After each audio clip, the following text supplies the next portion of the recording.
Do you love Trident Maple, and are you interested to see just how bad these monsters are going to be? Well, you need to hang around and see me, one, pull them out of this muck, because it's certainly not bonsai soil, and two, work out what on earth to do with this mess. It'll be fun though.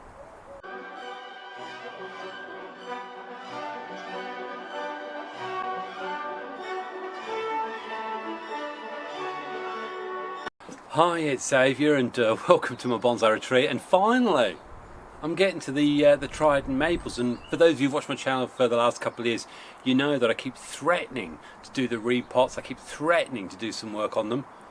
But do you know what? I think it's going to come true. Now, I'm not sure if that's a good thing for you and the trees, but hey, you can't have everything you want in life, can you? These were both purchased from Xavier Nurseries back in 2017. And do you want to know how much they cost? This one, it's got a very interesting root base, you'll see it in a minute, costs the grand total of £25.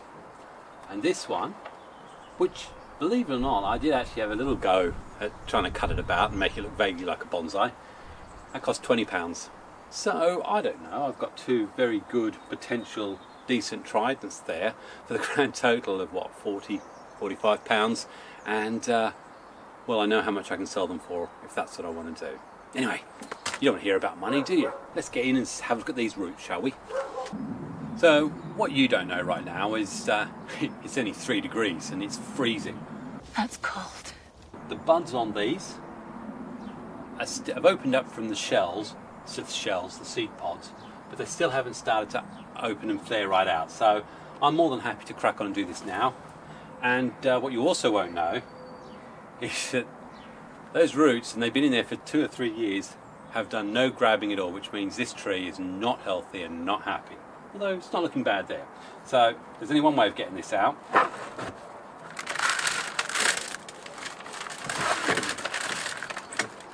Ugh. You see the muck and the mud there? Terrible. Watch me drop it. I'd like to think I've got slightly better in the last 4 or 5 years. Okay, well, straight in there with my trusty bobcat root hook, which still insists is probably one of the best investments. But it is a good investment because he gave it to me for nothing. Let's quickly get these down. Now, I know full well that the real die-hard subscribers out there have already watched 2 videos all about root pruning. So, I'm going to save you the pain, although it's not totally bad, I don't think. But I'm going to get these out, wash them, and bring you back after that. Right, well, a bit of water and some raking, and that's what we've got. It's not a disaster, but what it shows is if you leave a tree in the soil it was in, or don't really bother to do any root pruning, all that happens is they just go round and round like a record baby, round, round, right, round. You spin me right round. Who knows the band who sang that? In fact, there's probably a number of them who sang that. Anyway, I have got to be a little bit careful because I'd imagine that for me to cut a lot of these back, I would lose probably 80% of the roots. So I'm going to be a bit circumspect on this first repot. I mean, it should be very easy to see here that we've got lots of roots going off, around, crossing here, and if I was to cut back, and I'll cut back some of them, then I'm going to be left with not a lot of roots. So that's what it looks like now. Again, if you want to see a video about root pruning specifically, then watch my recent Japanese maple or indeed my dawn redwood video. But otherwise, I'm actually going to come back when I've sorted out what I think's the right stance for this. Okay, well, we're back, and I have taken off quite a lot. Now, I have got these roots from the side here, and because I'm still not sure whether I'm going to keep them, I've actually kept just a little bit of rootage on there, and you'll see why later on. I may remove this top one, but again, you know I like this sort of mangrovey effect. I've removed a fair amount of crossing stuff. There's still a few that are coming out, but if I do remove these, then what I want to do is have the ability to create a new base from there.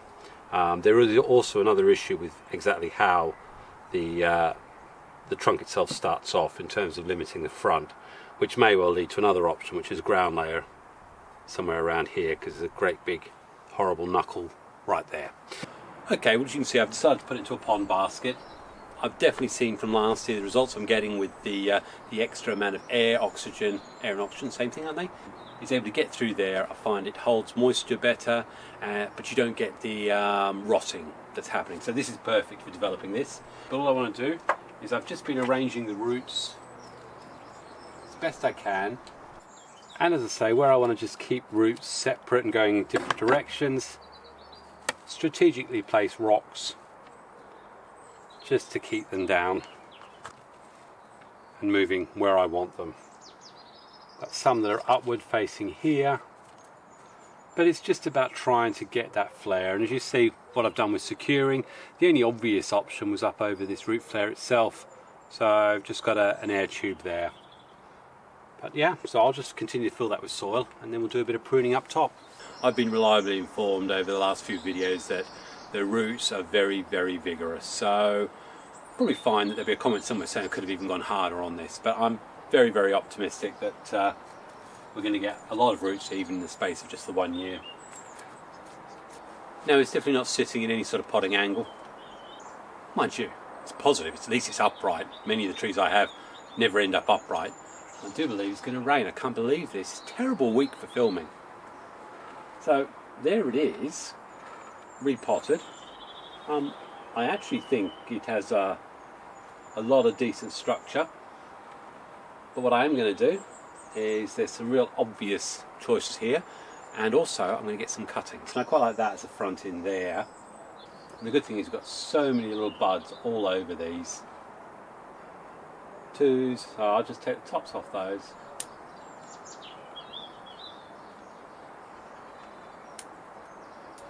And I think remember the point is, and I said it once in Trident Maple video last year, all about pruning them. All I'm looking for is, and certainly I did it last year, is I would leave 2 sets of buds, knowing that the first flush is going to come out miles, and then late May I would cut right back to the ones that I really want, which are further back. So when they flush out, they have a little less energy, and you get a lot shorter internodal internodal distance, which is what I'm hoping to achieve. That's the pruning police are at me again. So basically, I'm going to here where I've got an opportunity. Just here, it's a great big, heavy, clunky one. Take it right back. We've even got little buds under there, which potentially I could be going back to. Big upward one. I'm not intending to do any wiring on this right now. A lot of the time, there's a lot of sort of personal choices. But the good thing is you can see where the buds are, and you're just basically So let's get rid of some of the big stuff, shall we? This great big heavy thing here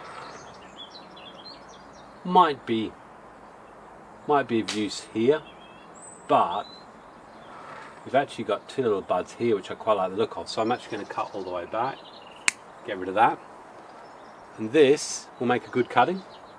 Truthfully, I really like the way this breaks away here. That could be the place to cut it actually. Because that actually, if you look at it, very, very straight. So let's just go for it. There we go. It's all gone, and again, I'll clip all that back down. So here, I'm going to try a heel cutting. With that, with a heel cutting, you just pull away. That bit there is the heel. And I'll put that in water. We'll see how that works out. Okay, so we've reduced the height drastically. I'll just clean that up a little bit.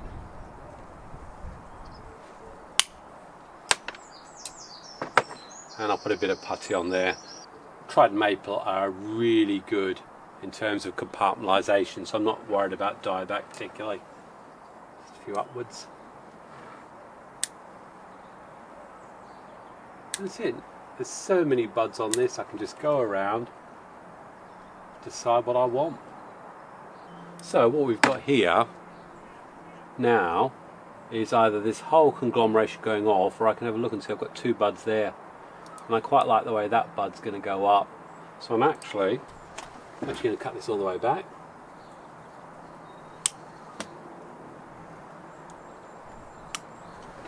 there. And there's actually stuff underneath as well, so that'll be useful. This part here, that's far too long, so I'm going to be bringing this right back in. I've got 2 buds either side. I'm quite happy to bring that back. Now I think that might be a wee bit long, what do you reckon? So let's just bring it back to 2 bud pairs there. There's a branch, this one here I'm not sure about, but there's quite a lot of ramification on them already. This is going to go up, I'm not sure about this coming down. And in fact, I'm going to get rid of that. There's a little bud here which I quite like the look of. And it may be in the end that I'll actually take that all the way back. I could cut back this right back, cut all these a lot of these major branches off and regrow it from the central core, and for some people that might be the answer, but for me I actually quite like seeing a tree somewhere in there. So I'm just going to continue to cut this back to the sort of shape I'm looking. Here you go, as an example. This is too long for that far out. Got a nice bud down the bottom of here, so we'll get rid of that. Ideally you'd want that to be the other way, so they're horizontal. So the reality is I'm probably not going to want the upward, so the new growth is going to be from here. What I absolutely love about Trident Maple is that you look even further back and I've got buds under here, so I could remove that entire structure if I wanted. And there's part of me that's going, maybe the bud back here, so we'll do that. So the new growth will come out like that. We've also got a bud up here, I quite like that bud there. So we'll see how they develop. We've got another bud here, which is nice. So here, looking at this, I actually don't need this one, because it's a 3. So now we're going to get from here to here. And again, I've actually got 2s here further back, so let's cut back to that. And if I'm honest, I'm always honest, why do I keep saying that? Looking even further back, there's buds here. So these could be removed. Probably I'll remove those in end of May. So I'm going to keep going around like that, and by the time you see it, you'll probably find it's been reduced down to a stick. Okay, well, not too much rambling, I hope. There it is, cut back quite a long way, and I have high hopes that this will now actually start a proper bonsai journey for a Trident Maple. Lots of little bumpy scars and stuff like that on the trunk. They can slowly be removed and filled in and roll over, but in the end it's a Trident Maple, and you're always going to see this sort of stuff on the trunk. Now here's the question, I always ask you, because most of everyone out there who's watching knows more than me. Having gone round that, are there any branches that you would consider removing at this stage?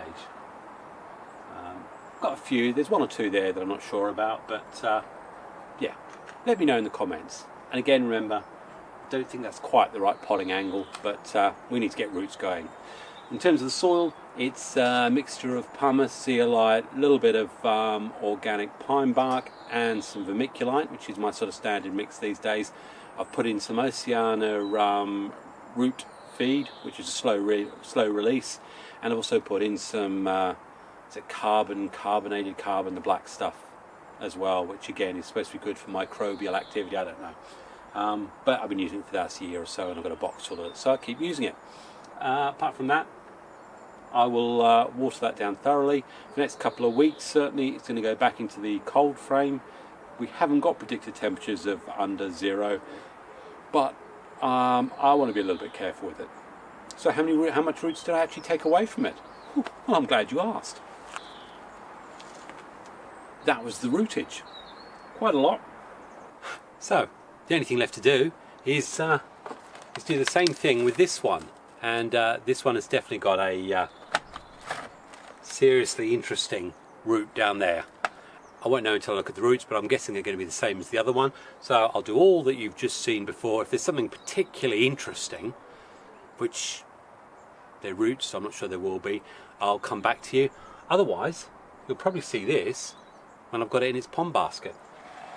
By the way, little ladybug, absolutely ladybugs everywhere. So, ladybug sitting on the old gum tree. No, it's not a ladybug that sits on a gum tree. Oh dear. It's a brown bread ladybug. Oh dear. Well, I thought I would bring you back to the roots, just for a particular thing that, again, you need to be aware of when you leave trees in their existing condition. These are fine. I've got some windy ones here again that I can remove and cut back. Not a problem. Okay, but it's got this great big lump going off to the right, and this main stem here. Now it could be that I'll take it further over, level the plane that way. I could actually do a layer there, perhaps put wire around it, see if I can create something there. But one of the things that definitely happens here is what you can see in here is the roots have bent down and under, so I'm gonna have to remove all those anyway. But again, this is some of the things you think, if you don't tackle your roots very early on, then you're faced with these sort of issues later on. Now I have got the option of just possibly cutting like that and then getting new roots growing out that way. So that is some of the options. But anyway, there it is. I'm going to continue to work on that and come back to you. Okay, I hacked it round, and that great big L-shaped root, I've actually put the angle so it actually gives it quite a nice broad base. And I've also scraped underneath the root, put some rooting hormone, and who knows, maybe I'll get some roots self-propagating from there. Who knows? But certainly I've shifted it over, and it brings up an obvious problem straight away as we spin it. We've got three branches from one point, and I'm going to take one away, and it becomes obvious, he says, hopefully. Again, this has got loads of ugly scars on it. Not the most brilliant of trees, that's for sure. But if I want this broad base which is down here, then I'm either going to lose this horizontal one here. This middle one has got to stay. So it's looking where the best front is, and I see the best front somewhere in here. So although this has got lovely structure on it, I feel that if I want to take advantage of that widened base down here, this has to go.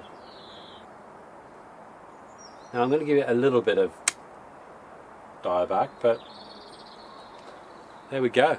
That's quite a big piece, and I might actually try and do a nice big cutting out of that. In fact, I will. That's quite a big wound. What I want it to do is to develop a collar before I chip down further.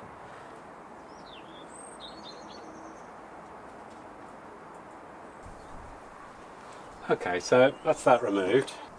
It's going to be interesting, definitely. We've got this lovely sort of movement here, upwards here, and I'm not entirely sure which way this is going right now. So basically, I'm just going to keep doing the same principle I did on the first tree, cut it all back to where I think we've got good, positive first buds from. Well, that second one was just as much fun as the first one, but a lot more up top, as you can see. I'm looking at the front somewhere around there, which will allow me to take advantage of that base, and certainly if roots grow from that place, I've scraped clean. But I've cleared it up to just the two branches here, a couple coming out, and there's only one issue with it, and you'll see it as we spin it. The front is going to be leaning heavily towards us, as you can see there, which isn't ideal, but it's something I may well be able to rectify once I see how the new sets of roots develop, and perhaps just push it a little bit further back. I'm really quite happy with the basis that I've got here. Yeah, sure, it's got a long way to go, but I think not too bad. Well, not too shabby for an amateur like me anyway. Tell me what you think in the comments. And the best bit about it is, you know, it's a bit early in the season.